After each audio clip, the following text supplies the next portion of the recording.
সাত সকালে ঘুম ভাঙতেই এমন একটা খবর শুনে রীতিমতো আঁতকে উঠেছি। অত্যন্ত মর্মাহত হয়েছি। হৃদয়ে রক্তক্ষরণ হয়েছে ভীষণ। আহারে, আমার দেশে এক মুসলিম ভাইয়ের রাতে আর এক মুসলিম ভাই রক্তাক্ত। এ দৃশ্য কেমন করে সহ্য করি। মদিনার আউস ও খাজরাজ গোত্রের ভেতর ছিল শত বছরের শত্রুতা। দা কোরআন সম্পর্ক বললেও কম হবে।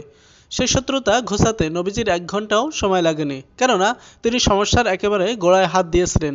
নবীজি দেখলেন দুই গোত্রের মাঝেই ভীষণ রকম ইগো প্রবলেম, নিজেকে সেরা ভাববার বিশ্রী প্রবণতা। নবীজি তাই শুনিয়ে দিলেন তাওহীদের সবক।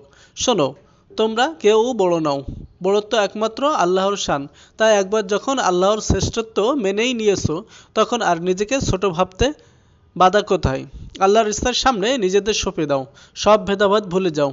নবীজির আপ্তবাক্য সেদিন ফুলিঙ্গার হয়ে জ্বালিয়ে দিয়েছিল সমস্ত শত্রুতা আর ইগো। আউস আর খাজরাজ হয়ে গেল ভাই ভাই, এক দেহ এক প্রাণ। তাবলিগের নেতৃত্ব স্থানীয় মুরব্বীদের বলবো, দেশের সবচেয়ে বড় দাওয়াতি প্ল্যাটফর্ম তাবলিগের জামাতের এই সংকটে আপনাদের দায়িত্বশীল ভূমিকার কোনো বিকল্প নেই। আপনারা আলোচনায় বসুন, তবে ফলপ্রসূ আলোচনার পূর্ব শর্ত হলো দলীয় স্বার্থের ঊর্ধ্বে উঠে চিন্তা করতে পারা, একে অপরকে ছাড় দেওয়ার মানসিকতা রাখা। মনে রাখবেন, বিষয়টা কেবল দলীয় গণ্ডিতে আটকে নেই, এটার সাথে এখন বাংলাদেশের মুসলিমদের ভাবমূর্তি জড়িত।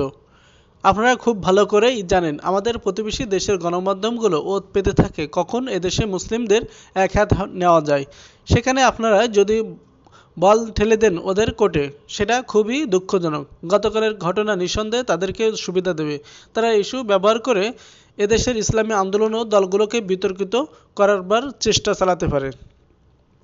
সেই সাথে এই ঘটনা তাবলিগের দায়িত্বশীলদের সামনে আত্মসমালোচনার সুযোগ তৈরি করে দিয়েছে। বছরের পর বছর ধরে আপনারা কোন সবক দিলেন সাথীদের?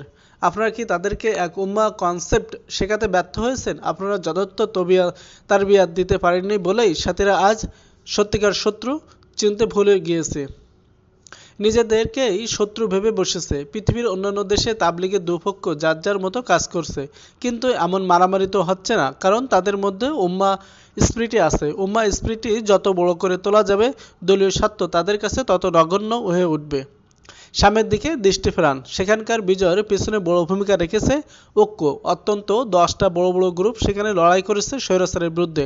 প্রত্যেকটা গ্রুপই চিন্তা ও মননে আলাদা, কিন্তু মুসলিমদের স্বার্থের প্রশ্নে, দেশের নিরাপত্তার প্রশ্নে, ক্ষমতা লোভ বিসর্জন দিয়ে তারা এক ছাতার নিচে এসে দাঁড়িয়েছে। দিকে দিকে যখন মুসলিমদের ঐক্য সুবাতাস বইছে, তখন আমার মাতৃভূমিতে কেন ভেদাভেদ কালো ছায়া।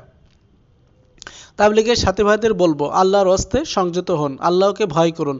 মুসলিম ভাইদের রক্তাক্ত ঝরানো আর যাই হোক, নবীজের উম্মতের বৈশিষ্ট্য হতে পারে না। ওটা স্রেফ আসাবিয়াত তথা দলবাজি। আর আসাবিয়াতের পরিণত কত ভয়াবহ তা নবীজের জবানবন্দিতেই শুনুন। যে আসাবিয়াতের দিকে ডাকে, সে আমারও দলভুক্ত নয়। যে আসাবিয়াতের জন্য লড়াই করে, সে আমার দলভুক্ত নয়। আর আমার দলভুক্ত নয় সেও যে আসাবিয়াতের উপর মৃত্যুবরণ করে। সুনানে আবু দাউদ 5121।